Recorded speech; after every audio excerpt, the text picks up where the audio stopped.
smoking kills, so no smoking. Anyway, I'm back, guys. We're going to do the brake pads, rear brake pads on 2015 Toyota Avensis, I think. Let me have a look. What is this now?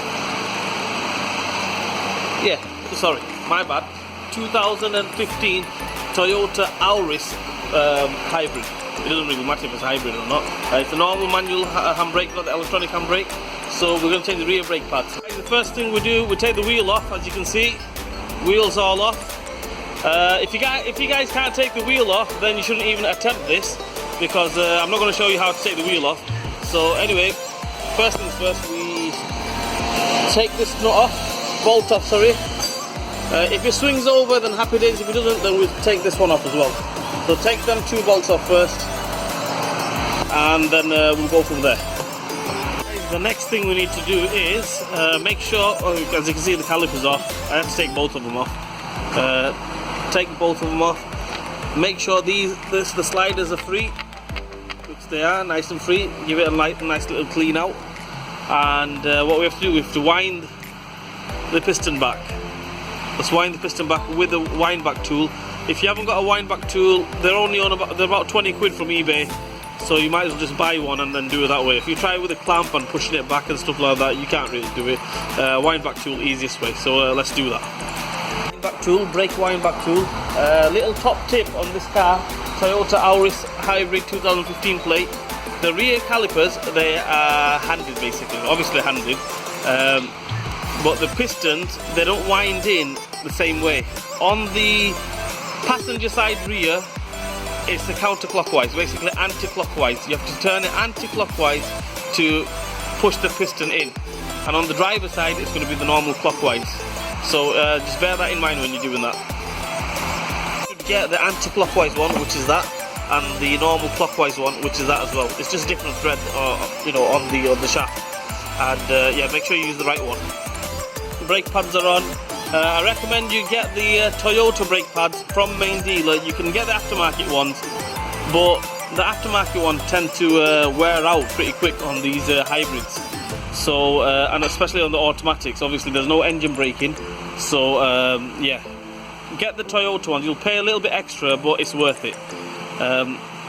I've wound the piston in. All you have to do, the thing different about the front brake pads compared to the rear brake pads. The front ones, you just push the piston in and that's it. The rear ones, once you've wound the piston back, you have to wind it back out again. Make sure it's just touching the brake pad on the back. The inner brake pad, make sure it's touching the piston. I mean, if you don't wind it back out and just leave it, you're not going to have a handbrake basically. Your handbrake's going to be absolutely rubbish. So your foot brake's going to be alright, but the handbrake's going to be absolutely rubbish. So what you do is you wind the piston back out so it's just touching the brake pad. Don't do it too tight, then you can't even move the wheel. Just so it's touching. So yeah, that's it. Let's do that. Back out a little bit. Obviously I couldn't show you guys that because you need two hands to do it. So I have wound it out a little bit. The thing is, this is a very important tip here. Can you see the cutout on the caliper there? That cutout there. Yeah, where my finger's at, pointing at. I have got gloves on, but I don't want to get. I know it's a bit dirty. But I've got gloves on. Where I'm pointing at there, that cutout needs to line up with the dot on the inside. Exactly the same pad on the inside. Can you see this dot here? This dot and this dot basically is a bit raised up there. That cutout needs to go onto that dot. If it doesn't go onto that, then obviously you're not going to have a good handbrake. It might be sticking, the brake pads might be sticking, or the caliper might not even go on. So make sure that cutout lines up with that dot on the brake pad. And all we do now is we bang some copper grease on and put the bolts back on. Okay guys, as you can see, I've done it. It's all done. Brakes nice and free. Put the pads on. I've put the two bolts on the caliper bolts on. They're on. Everything lined up. Handbrakes all sorted. I'm just going to put the wheel back on, put the brake fluid cap back on, and that's it. Anyway guys, like, share and subscribe to my channel, and I will see you guys soon. Raul TV out.